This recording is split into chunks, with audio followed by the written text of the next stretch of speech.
It was really fun for me just to see how much he's improved on the downhill. He's jumping off of roots, off of rocks. He's improved so much, even the past month. That was so fulfilling for me to see as a dad, to be behind my boy, going down this amazing trail. Lube your chain and pump up those tires. It's time for Aging on Dirt, where we defy expectations one pedal stroke at a time.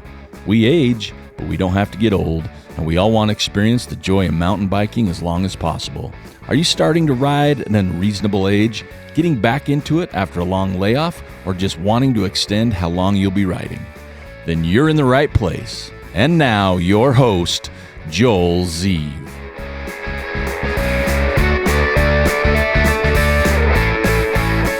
Today's guests are a pair, but not a husband and wife couple, which is my norm. It's a father and son pair, Wayne and Rhett Baker. It's really interesting how this came about. Wayne, the dad, was telling me how much Rhett had enjoyed the episode featuring Scott Stenger, who started racing in his late 40s. Rhett being on a NICA team for just 2 years now, and a fellow racer, learned a lot from Scott's experiences. That got me thinking that there are more similarities than differences that I thought between our generations. I knew that Wayne and Rhett ride a lot together, so I thought it would be cool to have them on the podcast to share their story. I know that you're going to enjoy listening in. The love and energy that they have for the sport and each other really shines through. It's pretty cool to see how mountain biking has really brought them closer together. So here we go. Enjoy. Wayne and Rhett, hey, thanks for joining me on the show today. I'm so excited about having you guys on and talking to you about your riding experience. Yeah, we're excited too. Thanks for having us. Should be a blast. Oh yeah, it will be for sure. So I like to start everybody off with giving our listeners just a little bit of background about you. So can you share real quick where you live, how old you are, how long you've been mountain biking, and your favorite trail to ride that's fairly close to home? Beautiful. So I'll go first. My name is Wayne Baker, and I live in Farmington, Utah. I am 50 years old. Been mountain biking fairly regularly since 2004.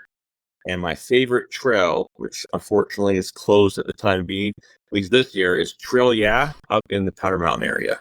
Yeah, that's one of my favorites too. And hardly ever ridden up there. Yep, it's a good one. Go, Rhett. Hello, I'm Rhett Baker. I live in Farmington, Utah. I'm 13 years old, and I've been in the sport for just under 2 years now. I would have to say my favorite trail is probably Spork up in North Fork. Okay. That's tops on everybody's list. Can you can you clear all of those features there, Rhett, including the skinny drops? Oh yeah, those are my favorite. Oh yeah, sweet. Well, then I probably need to get a lesson from you now. Then those are at the point now where they're in my head, and I need to session them to get them out. So the kids have no fear. That's the difference. I get hurt. He falls and just gets right up. They just bounce, right? Yep. Cool. Well, we're going to talk about some of those differences too. So, Rhett, I don't know if you're my youngest listener or not to the podcast, but I can say with certainty that you're my youngest guest. So, I'm just curious, how many of the podcasts have you listened to? About 3. Okay, cool. Remember which ones they were? I know that. This whole thing started with having you guys on because your dad texted me that you two were listening to Scott Stenger's. Yeah, I listened to that one, and I forgot the other 2, but I remember really enjoying them. He told me that you guys were listening to Scott's on the way to an appointment for you, and you got out of the car and told him, "Wait for me to get back before you continue." What I'm just curious, what did you get most out of Scott's? Do you remember? It just sounded really like I could relate to it a lot, and I wanted to listen to more of it. I don't want to miss out. His talked a lot about racing. Is that what you mean by how you could relate to what he was talking about? I could relate to him when he was talking about when he just started. Felt the exact same way. Like I couldn't go very far, and I was always out of breath, and I was just really out of it sometimes. Okay. All right. Yeah. Cool. Yeah. And imagine yourself being what did Scott say? I think 45, 47 years old when he started, and having all those years of non-exercise to battle through too. So Yeah. yeah, that's great. I remember. I think the first time I met you, you and your dad were going down the Green Line at Powder Mountain on their list service bike park. Oh yeah, I remember that. And yeah, and you were going down at a fairly leisurely, slow-ish pace. And I remember specifically telling your dad, enjoy it while you can, because before you know it, he's going to be faster than you. So have we reached the point where he's faster than you yet, Wayne? We're not quite there, although he sure is catching up quick.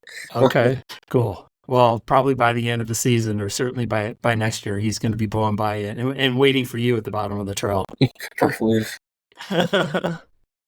So, Wayne, you've been riding for over 20 years, and Rhett just really just getting started for just under 2 years. What made you both want to get started with mountain biking? So I first started mountain biking because my dad was super into it, and it sounded really fun the way he was describing things. And he told me about NICA, and I signed up and rode with him a bunch last year, and it was really fun. Oh, okay. Sweet. So you started riding immediately with NICA. Pretty much. I Okay. started getting serious about it when I joined NICA. Okay. Okay. But you got a few rides in with your dad, and you're like, hey, this is it, and what's next, kind of a thing. Yeah, exactly. Okay. Very cool. How about you, Wayne? What got you into it 20 years ago? Boy, so I kind of mountain biked off and on since I was a kid, but really kind of what got me in it 20 years ago. My team at work, we for a team building activity, we went up to Park City. They rented mountain bikes for us. We took the lifts up, and we rode the trails, and they were kind of scary, but I had a blast. And Okay. I had this old mountain bike, then I took it to Mueller. I was pushing it for most of the way. I still had a really fun time, and I said I want to do that. So I went out and found a decent mountain bike a couple weeks after that point. So that's kind of how I got into it. Okay, and just kept going from there then, huh? Yeah. So did you find yourself kind of encouraging Rhett to get started with it, or did he just see how much fun you were having and said, "Take me"? Well, my two older kids did NICA. That was before NICA really was big here in Utah. So he got to experience some of that, and you've had a bike since you've been probably 2 or 3. Started off on those little Strider bikes by Giant, and I mean, he did ride. I think when we saw you, Joel, at Powder Mountain, he wasn't in Nike yet. He was still a year before that, but he went riding with me on occasion, and it's hard and it's scary and it's all the emotions when you're first starting out, and even when you ride for many years. Mm-hmm. But that's one thing that's really fun about mountain biking. You kind of get to feel it all. Sure. So, all right, you remember watching your older siblings race with NICA? Was that part of what got you interested in it? Yeah, I remember my older brother. I remember going to one of his races, and I have his jersey in my room that he raced with. Oh, cool. And that was really fun. It was cool to see all the racers. Oh, I bet. Sweet. So I'm curious, what have you learned from riding with your dad that's helped you improve your riding? And Wayne, I'm going to ask you the same thing. He's taught me just to push because it hurts sometimes. Mm-hmm. It's hard, but if you push, eventually you'll make it out. That was probably the biggest thing that I learned from him. He's helped me tremendously on the downhill.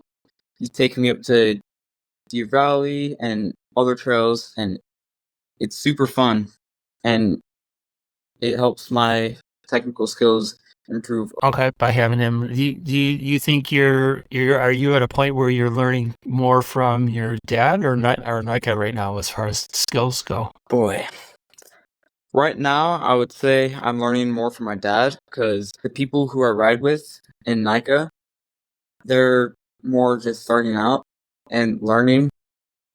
You're in more of kind of like their development type program then. Yeah. So Wayne, what about you? What have you learned specifically with your riding from watching and riding with Rhett? Yeah, I've learned a lot of things. I think resilience comes to mind, specifically when you first start out riding. Even what I consider tame trails, like Fruit Loops or Green Pond. We have a corner on Green Pond where I call it Rhett's Corner because he went around and I caught it on film, and he grabbed too much front brake and it got away from him. So he just split out from underneath him, and down he goes. And every time he rides, it says, "Here's Rhett's Corner." Okay. But just the ability to just brush himself off, get up, jump back on, Mhm. and keep on going. He does a remarkable job in that. So we went up and rode Sardine yesterday, and he wanted the whole shot. He wanted to go downhill first, so it would be dusty because I've created a dust storm. And it wasn't too bad, but anyway, it was really fun for me just to see how much he's improved on the downhill. He's jumping off of roots, off of rocks. He's not just going straight down the trail. He's enjoying the whole trail and having Right. just a great time doing it. And it was really, I was like, he's improved so much, even the past month. That was so fulfilling for me to see as a dad, to be behind my boy going down this amazing trail in northern Utah and just seeing how much enjoyment he was experiencing by just riding the entire trail, finding roots, finding rocks. He did a phenomenal job. That was really fun for me to see as a dad. Sweet. What have you learned from riding with Rhett that's improved your life and made you a better person outside of mountain biking? Yeah, it's hanging out with Rhett and hanging out. You ride with them, but you pedal with them, but you also ride to the trailhead. We plan trips. We strategize about what we're going to practices with trails. But it's really created a bond that he and I have that we just can really share an experience where we both have a passion for this sport. And like I said earlier, his resilience has taught me, hey, when things get tough, when you fall down, it's only a fail if you don't get back up and try again. Right. If So you don't, you can apply that to other parts of your life besides riding. yeah. One of our ethos from Farmington Highs, never accept defeat. Okay. Okay. Cool. How about you, Rhett? What would you say? What's better about your life, and what's made you a better person from hanging out and riding more with your dad? I would say two things. First off, our bond, like he said, we've gotten much closer over the past year than I think we ever have. Another thing is mindset is huge. Your mindset is the biggest thing in life, because if you think you can do it, you most likely will be able to do it. Mm-hmm. Yeah, and the opposite is exactly true too. If you don't think you will, you most likely won't be able to. Yep, and that's going to get you through so many challenges in your life. That's a super valuable lesson to be getting from them. That's great. What do you think? What do you think you guys would be if there was no mountain biking? What do you think you'd be doing together? It's a tough one. Probably backpacking and hiking. Okay. That'd be my next runner-up. Would you agree, Wayne? Yeah, we do a bit of that, and it's that's hard too. That's a hard thing to do. It's uncomfortable, but yeah, we probably backpack, hike, perhaps work out more together, which we do that a little bit right now too. Okay. I would guess those would be the things that we would do. Okay. So Wayne, are you like an official coach with NICA, like level 1, level 2 kind of a thing? Yeah, I'm a level 1 coach, or excuse me, level 3 coach with the team there. So Nice. I'm with a group ride leader over a group of NICA athletes. We have 14 athletes in our group. Oh, cool. It's called the Junior Development Team, and we have, I believe Farmington has about 250 athletes, and of those 250, they have about 75 are 8th and 7th grade. Okay. And so, yeah, so I do work with the junior development team. Rhett is in my group. We have 14 people in my group, and there's 5 other groups in the junior development program. Oh, wow. Okay. Wow, that's huge. Do you think you'd be coaching if you didn't have Rhett or any other kids on the team? I highly doubt it. I don't think I would. I really don't. I do enjoy it. It is a huge time commitment, mental commitment. I don't think I would be a coach if it weren't for NICA and Rhett being in my group. I've been lucky to have Rhett with me and be able to ride. And as long as he wants to ride, I will be part of that team in some form, some capacity. Besides the time and the riding that you get in with Rhett, what else have you gotten out of being a coach with NICA? Yeah, there's a lot of benefits. And I think part of it is so that you have what they call OTB training. And when you see that, you think over the bars. That's the first thing that I thought And of, it's yeah. not, and I'm like, oh, over the bars, we're going to have this training, and it's over the bars. Like, oh boy. So it's on the bike training is what OTB stands for in NICA. Okay. And there's a lot of training that's online with different modules, but there's actually in-person training, in-person skills clinics. These are clinics for the coaches. These are clinics for the coaches, and most of them are absolutely free. Mm-hmm. And it's like multiple 4-hour sessions where you go to usually a big grassy area with a trail nearby. You learn the fundamentals as a group, and then you practice them, and they give you feedback right then and there. The first aid courses have been really helpful as well. Oh yeah. Unfortunately, some athletes crashed, and you Sure. gotta have the training and knowledge how to attend to them. Okay. So the first aid stuff's been really helpful too. Okay. All right. Yeah. So those are some really great benefits that you're seeing out of the coaching then. And for me as a coach for the adult private coaching that I do, certainly my riding is gone up exponentially because of it, my skills. So Yeah. if you want to get really good at something, you learn how to teach it. Right. So, Rhett, I'm going to throw it back to you. What would you say, how are your riding styles different between you and your dad? My dad is uphill fitness focused, if that makes sense. I'm more of, enjoy. My dad enjoys it playing, but he just seems more focused on fitness, and for me right now, I'm more focused on the experience. Okay. So you mentioned uphill. So does that mean that you're enjoying the downhill more than he is at this point? Oh yeah, a lot. Okay. We argue who has more fun when we go. I think I have more fun. Who has more fun climbing? Definitely him. Okay. Well, and as you get stronger, I'm sure you're probably still gonna enjoy the downhill more, but hopefully the uphill won't be as painful for you. Hopefully. So Wayne, would you agree with as far as the differences between your riding styles? How Rhett described it?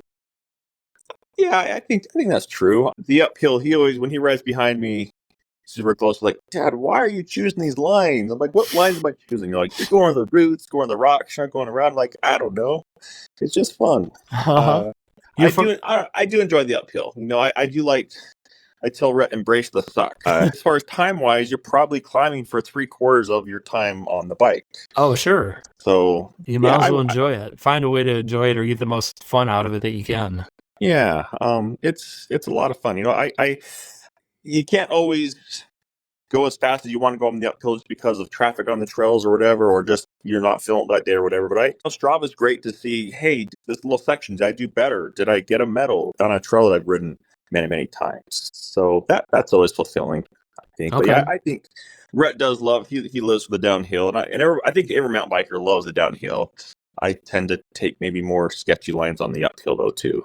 You're just finding things to play with on the uphill just to make it a little more enjoyable. Nothing wrong with that. Sure. Yeah. Okay. So Wayne, what advice would you give to other parents? Let's say they've got a kid that loves mountain biking, but the parent's not into it at all. Maybe they don't even own a bike, but they want to get started. What advice would you give them? Yeah. So every coach has probably been in that parent spot where they didn't ride, or they weren't a very good rider, or they didn't have a desire to ride. I would encourage every parent who has a slight inclination to maybe just get on a bike to try it out. Give it a season or so. The training's amazing. Mm-hmm. Support's amazing. The community is incredible as well. We need more adult coaches. Sign up. Take the training. The training's really beneficial. Okay. I've been in some of those OTB, again, on the bike trainings where there are people there who hadn't ridden bikes since they were teenagers, and they're in their 30s now. And Okay. for the first time, how do I shift gears? What levers work? I mean, it's very, to maybe some people it's very rudimentary, very basic, but Sure. we were all there at certain points, Exactly. we were all there at some point. So give it a season. Your fitness is going to improve tremendously. Your comfort and confidence on the bike is going to improve, and probably the first number of rides, it's gonna be hard. It's gonna be difficult. Mountain biking is hard. Yeah, I mean that hill stinks. My butt hurts from that stupid saddle that I have to sit on. The trails have these obstacles on. I've never ridden on dirt. I mean, but we've all been there. Every rider has been there. Yep. Okay. So I guess, Rhett, if you've got friends, kids your age that want to get involved, or maybe they are involved in mountain biking, but they want some alone time away from their parents. Because let's face it, not all parents are as cool as your dad, right? So what would you say to those kids that are saying, "Hey, I want to do this, and I don't want my mom or dad hanging around me during this"? Man, I've never really thought about this. What could you say to them to maybe get them to change their mind and encourage them to want to ride with their parents more? It'll give you a bond that'll last a lifetime.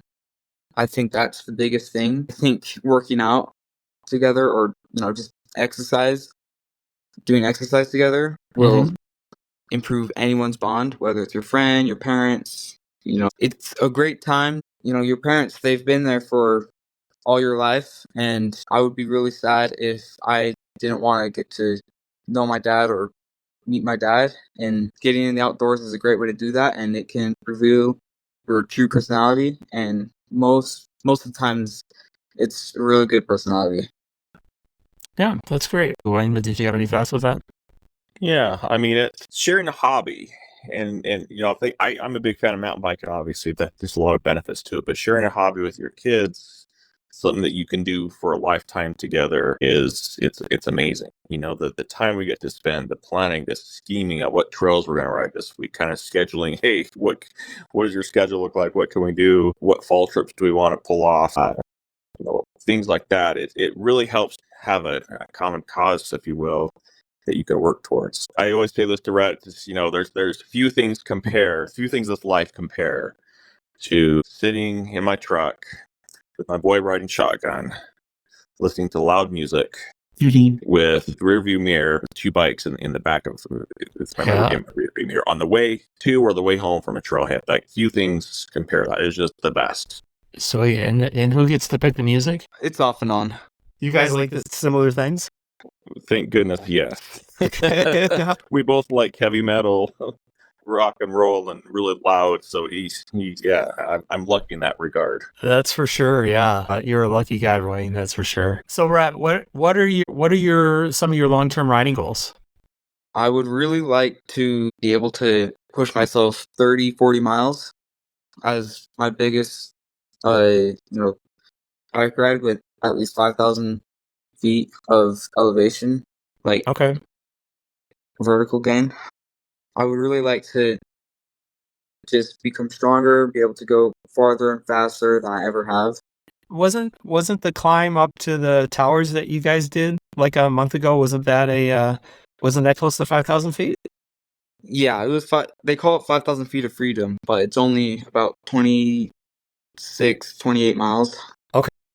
Yeah, so the 40 miles should be easier because the climbing's spread out more, right? Mm-hmm. Okay. So you think when do you think you'll be able to reach that goal? I have no idea. Hopefully next year.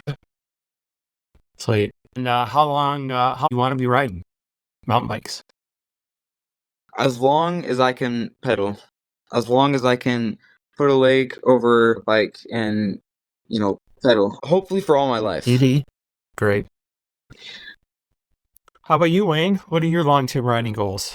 I want to be active every day. I strive to do something active every day, whether it's lifting weights or biking. But as far as long-term goals, I hope to pedal into these or 80s at this point. So those are my long-term goals. I'd like to do a little bit of racing here and there. I did El Dulce in a few other races. I think races are fun. They have nothing gives you more, I don't know, gives you more desire to train than if you have an event to train for. Oh yeah, as soon as you purchase that event ticket, then all of a sudden your brain goes to work and says, okay, how are we going to get there? How are we going to get ready?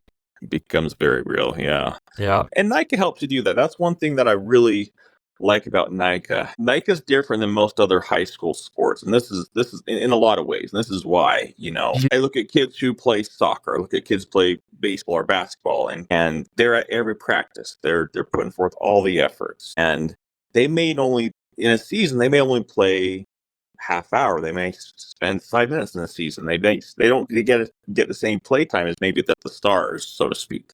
Okay. It's all about winning. It's all about getting the touchdowns or the points in the hoops, whatever the goals in the soccer. With NICA, it's different. We have points as a team, we have points individually, but it's really based upon the athlete's goal, the student's goal. What do they want to accomplish? Is their goal to finish the race? Is their goal to make it up a climb? And every NICA athlete gets to race. They get to ride. It's not like they don't get playtime because they're not good. Right. They get to race every single race. That is so awesome. I love about it. And that carries on throughout life. I play football or soccer or whatever. To really do that sport, I have to find some sort of league, get a group together, which is great. I think there's a lot of benefit to that.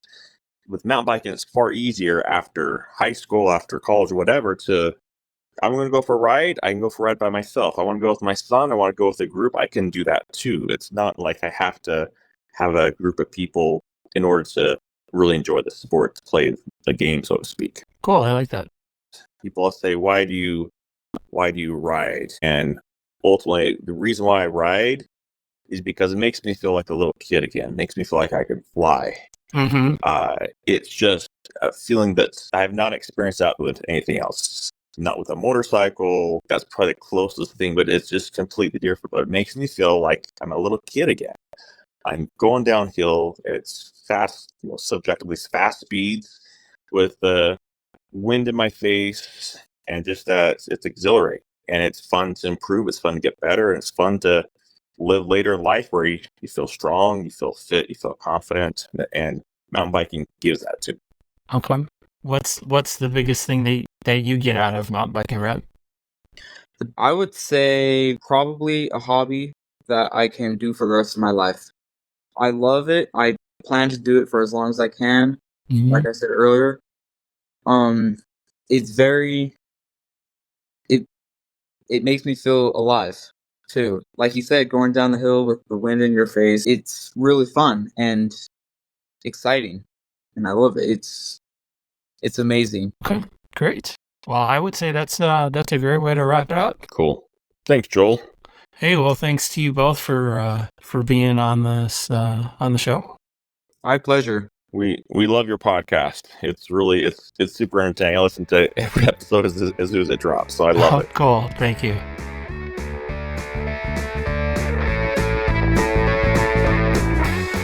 Well, that's another lap around the bike park for Aging on Dirt.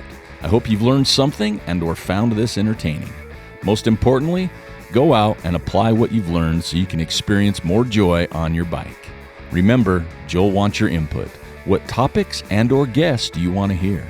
Reach out to him where you're listening to the podcast, on Facebook, or find his email/phone on his coaching website, jzmtb.com. Until next time, have fun and be safe out there.